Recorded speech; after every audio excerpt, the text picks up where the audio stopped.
Can you use Strava to find missing persons? Absolutely, and it's a golden tool to do so. In this video, I'm going to show you how to use Strava to find search for missing persons if you have prior knowledge on how to apply search management and search theory. We're going to break down how SAR professionals can responsibly analyze the Strava heat map to generate leads, prioritize search areas, and potentially saving lives. Keep in mind that this is not a silver bullet, but it's a supplementary tool in our toolkit that we are able to use in our ability to find missing persons. In the last decade, technology has been rapidly supporting search and rescue, and so is Strava, which can be accidentally a very important tool in our open source intelligence for finding missing persons. And if you know how to analyze the theory properly and you know how to use Strava to find a higher probability of areas, you can gain a higher probability of success. As in search and rescue, our most valuable resource is time, next to the people, of course, that we have and deploy. Because every decision that we're about to make to deploy teams is absolutely vital and critical. We rely on maps, local knowledge, and established search theory. But in the last decade, Strava is able to help us to gain new insights. And this tool that has been hiding for us in plain sight. I want to introduce to you Strava Global Heatmap. It's an aggregated, anonymized visualization of billions of activities generated by users worldwide.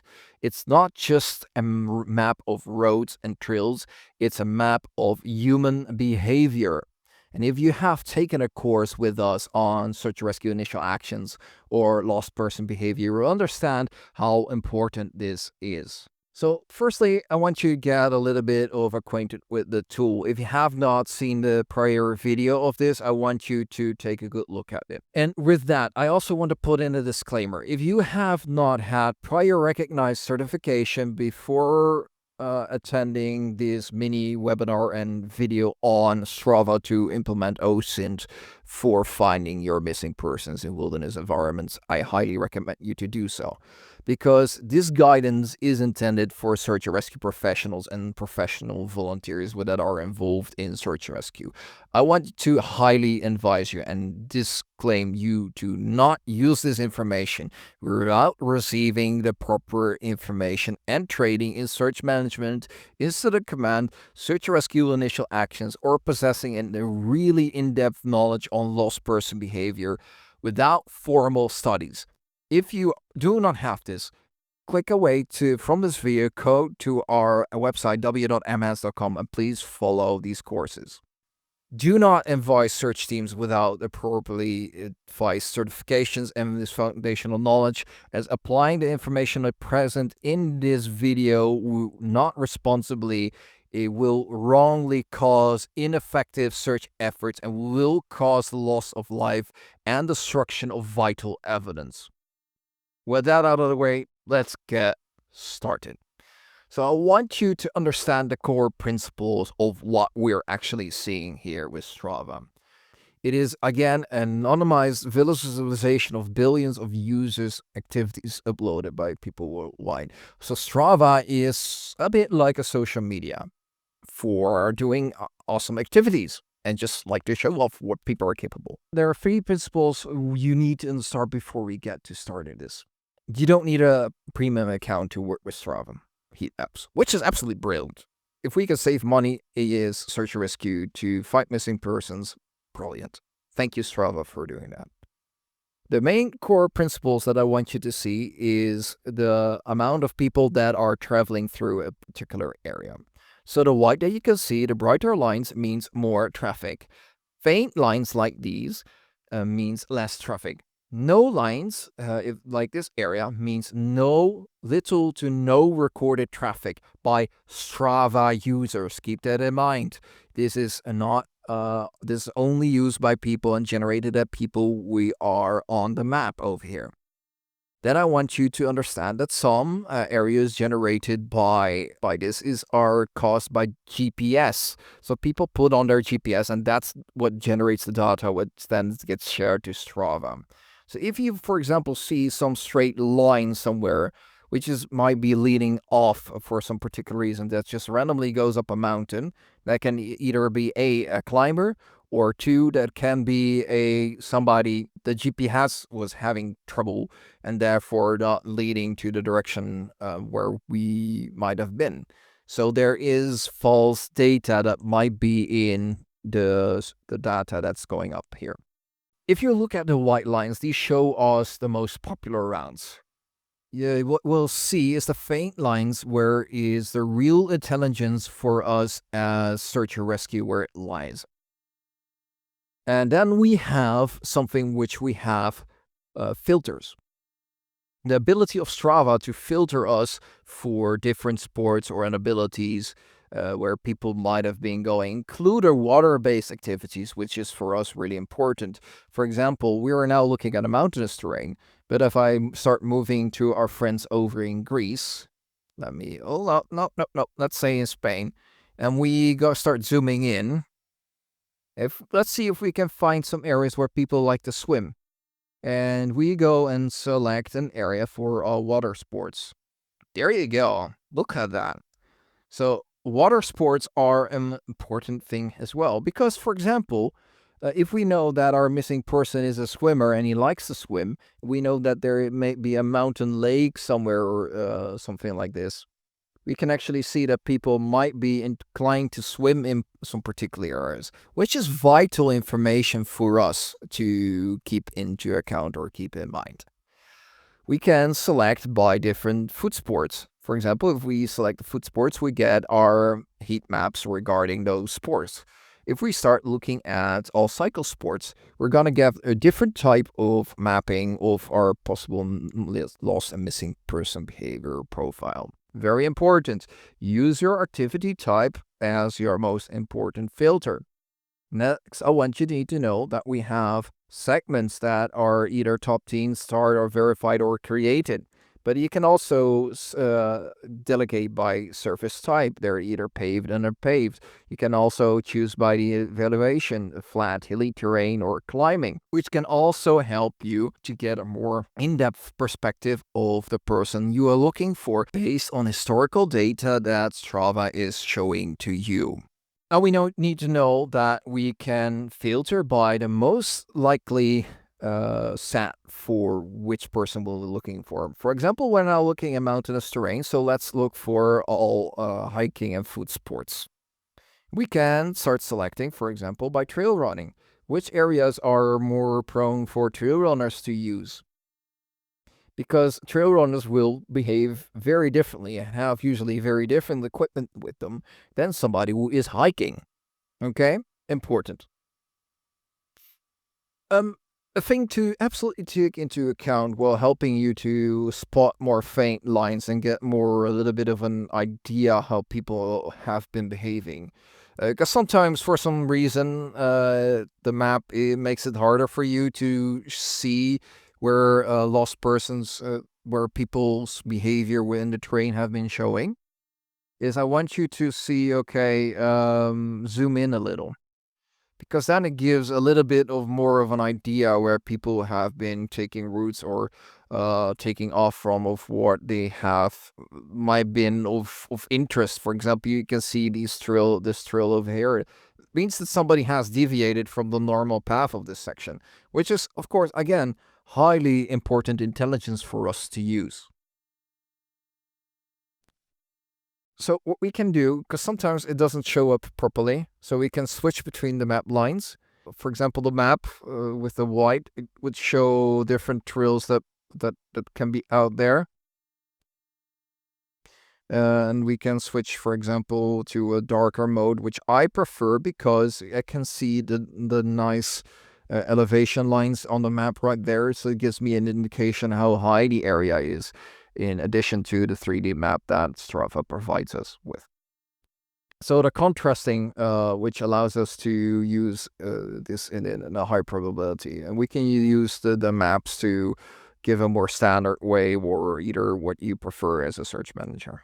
But I want you to put this away as something to take into account when you're trying to do it. I like the hybrid one because it gives me both a satellite overview and general path of hiking. Now we have that done and out of their way. We can use something like this. I want you to keep in mind we're now starting to look for a missing hiker. So I want you to now start to get into a hiker area or walking. Sometimes I like to prefer to combine the foot sports because it gives us a more overview of how people that are hiking or either running, it gives a more in-depth information of the trails and human behavior that has been shown on the map. So even though I like to select these areas and change interfinably between these areas, because if I select walk only, you will see that there's a massive difference in the areas because not a lot of people put this in as a walking or hiking. You get a different overview in your probabilities. Okay. I want you then compare the different activity types again, because a hiker might take a more steep direct path that a cyclist would avoid. Switch those patterns, okay? Switch the filters. We have a last known point for our missing persons, and our analysis starts from there. So I want you to keep in mind to locate your LKP on the map. And I want you to have already your missing person profile selected before you start even integrating this with Strava. I want you to ask you the following questions. Is the LKP on a super highway? So is it on a very bright area which is often traveled with, which is a lot of historical data on it? Is the LKP maybe based on a faint trail? So I don't know, the person might have been seen by a trail camera on a last known position. Then I want you to compare the different hiking. I forgot another question I need to ask. Is the LKP in a cold area or the PLS with no heat at all? Also, this is very critical information. Is the LKP on a faint secondary trail? Good questions to ask yourself. Now, from the LKP, I want you to trace the brightest lines. These are the most likely routes of travel that people are taking. And these should be your initial high probability search areas that can be of interest to your hasty search teams. Again, then I want you to compare the different activity types. Like the hiker, again, might be taking a different path than your cyclist would avoid. I want you to switch the filters to analyze and find the different patterns. Okay? Because if I put just trail running, you see the main difference that if I put it from all sports, for some reason, walking and hiking, I want you to move on to step 3. I want you to hunt for desired lines and unofficial trails. This is where the heat map superpower comes in. I want you to zoom in, look in for faint lines, and that might be not appear on normal official topographic maps or trail maps, because these are highly interesting for you. So I want you to compare the data that you already have from your search planning at the maps that you have been prior. If you have something to lay it over with, to lay over, for example, screenshot this and lay it over onto another map that you already have on your search planning, this gives you a little bit more of a detail. So you could use, for example, CalTopo to set out your lines of drift and everything like that. Then I want you to analyze these desired lines or social trails. So the white lines are paths that created by repeated human traffic.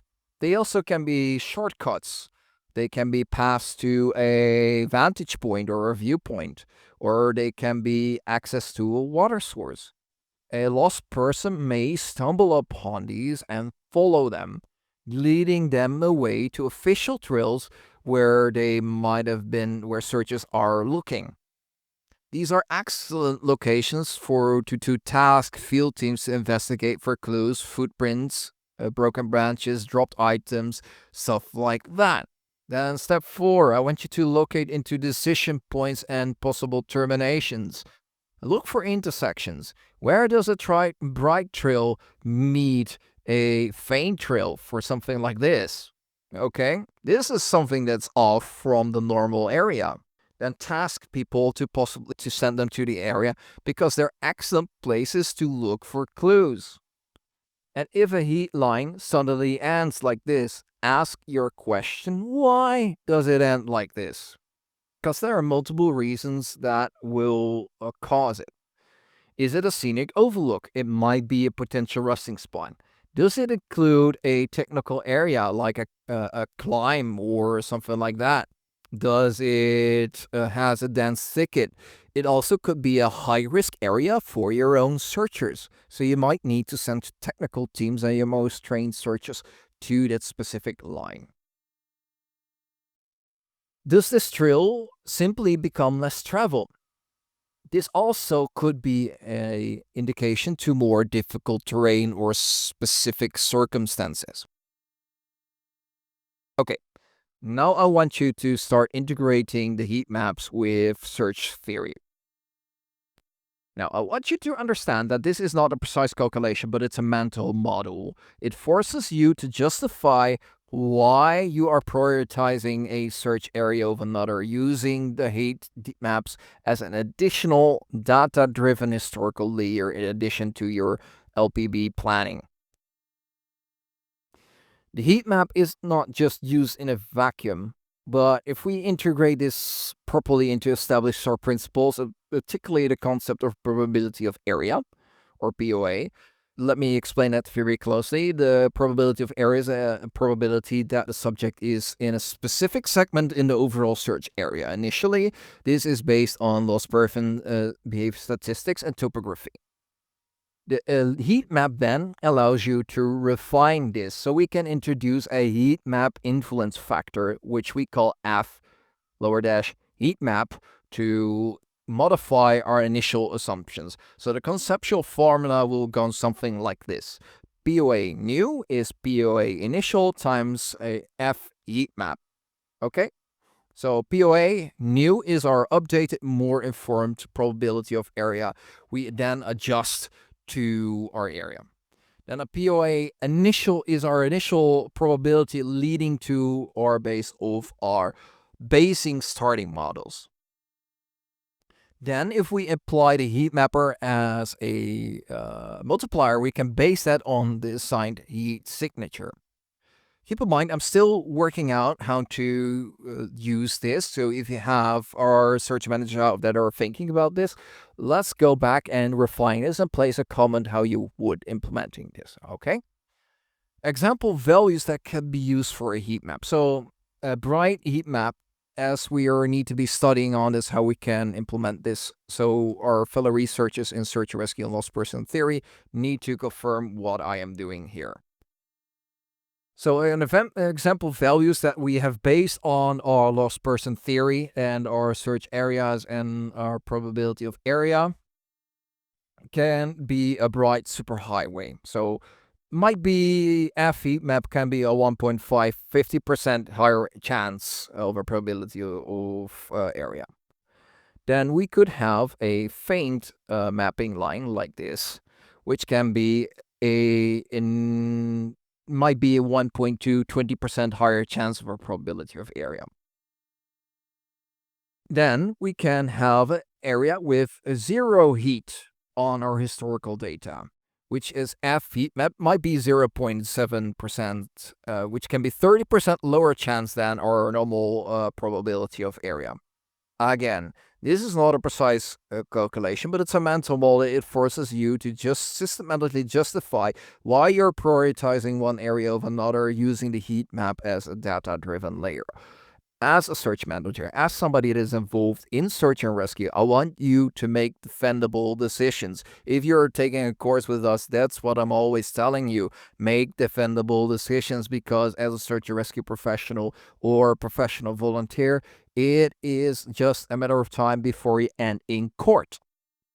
Now, I want you to understand before implementing this, though, there are a few critical dangers and limitations you need to understand. This tool with Strava is extremely powerful, but it becomes with significant risks if misinterpreted. You must be aware of its limitations. Danger number one is the absence of evidence fallacy. Just because an area is called on the heat map, so there is no activity historical data there, does not mean that the subject isn't there. It means that only a few people running the Strava app has been there. So if you have a call line and people might have been deviating from somewhere else, uh, couldn't be meaning that the subject was there at all. It could be that the missing person could be the first. Never ignore all cold zones, especially if other data points are out there from your search planning and your search data. Second danger that you need to be aware of is activity bias. The heat map is heavily based towards those are endurance athletes, runners, cyclists, but it absolutely underrepresents walkers, tourists, children, and hunters. And I want you to be considerate of the person profile you're implementing fits the Strava user demographic. Then 3, again, it's historical, it's not live data. The heat map shows trends over years, but not what happened 30 minutes ago. Don't mistake this for a real-time tracking tool for your lost person behavior. 4, the lost person behavior wildcard. Rational people follow trails, but lost, hypothermic, or injured people do not. They may leave trails at random points. The heat map shows rational behavior, but your subject might be acting irrationally. And then 5 is implementing this without prior LPB knowledge. If you don't have lost person behavior knowledge, if you're not certified in search management, you will lead your search teams astray based on the Strava map. It's an extra layer and a tool for your search planning data. It's not full-on evidence. So now we've got that out of the way. I want to make sure you've got that clear in your heads, and let's try to summarize everything, okay? Filter the subject by most likely activity. I want you to start at the LKP and identify high probability corridors. I want you to zoom in on high probability areas and focus your search efforts there. And most importantly, understand the limitations of what you're doing with Strava. Never ever let the heat map stop searching you a cool area that other intelligence points do. To conclude everything, the Strava heat map is not a replacement for good intelligence, skill trackers, or proper solid search management. But if you want to use it and can be used correctly, it's an unparalleled tool for understanding how people move through terrain, helping you to generate plans, deploy resources more wisely, and bring your subject home or to generate clarity.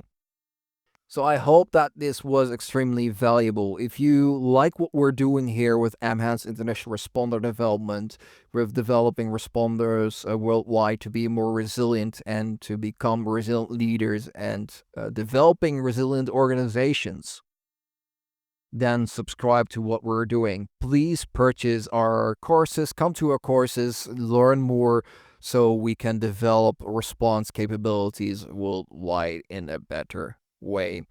By subscribing and liking, your support is what we're doing here and allows us to create more content like this. Thank you so much for what you're doing. I hope to see you at more of our videos. Comment, like, subscribe. Everything helps, especially sharing this with your fellow Search and Rescue teammates. This is Robin, Search and Rescue instructor at Emhance International Responder Development, and I'll see you soon.